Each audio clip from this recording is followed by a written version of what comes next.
Hi everyone, welcome back. In this video, we seen how to create and run HTML files. To create, you need any IDE like a Notepad, Visual Studio Code or Sublime tool. So here I am going to be use a Visual Studio Code.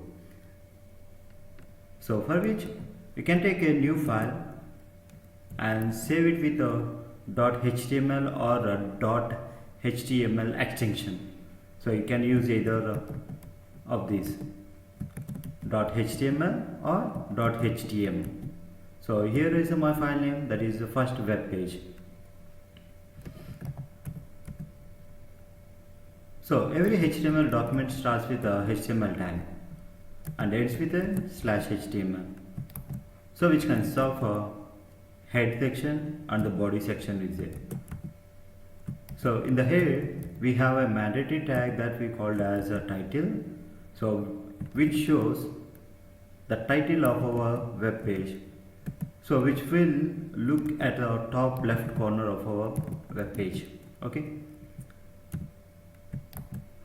and in the body section you are going to be present what are the data that you want to be displayed on the web pages.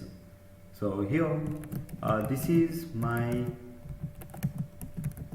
first web page, is the content that I want to be displayed on the web browsers. Okay, so if you want to be run this one, so you need any of the browsers like Internet Explorer, Mozilla Firefox or Google Chrome.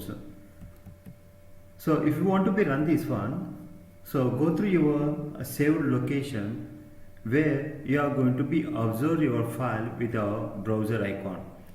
So in my system, Chrome is the default browser, that's why it shows a Chrome icon. Just double click on it, it is going to be show your results. Okay, so at the top left corner of our web page, it shows the title of the page and the content you are going to be placed in the body section that will be appeared here.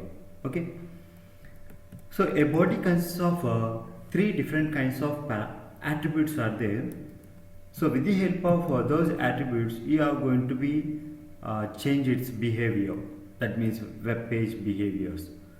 So in that the first attribute is text.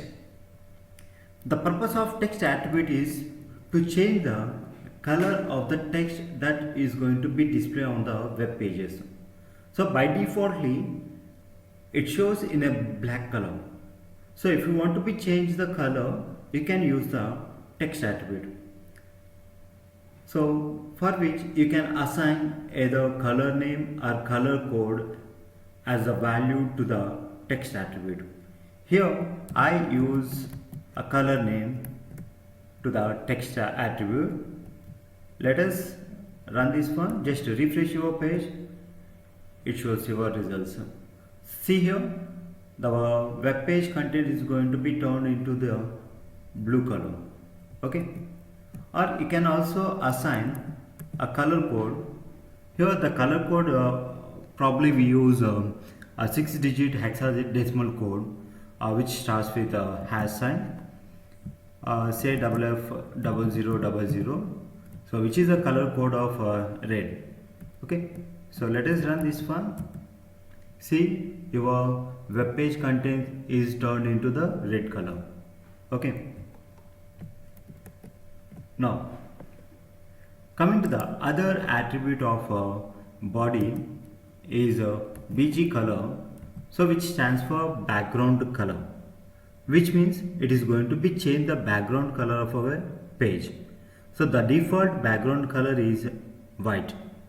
So if you want to be change it, so you can use a BG color attribute, for which also you can assign either color name or color code. Say here I am going to be use cyan as a background color. Let us run the page. See, our web page background color is going to be changed here. Okay. Then next, coming to the third attribute is background. The purpose of background attribute is to set any image as a web page background. Okay, so if you want to be set an image as a web page background, say you need not to be use a background color. Okay, so the value of a background attribute is the path of your page that you want to be displayed as a web page background. Okay, see here in our current working directory we have images folder is there.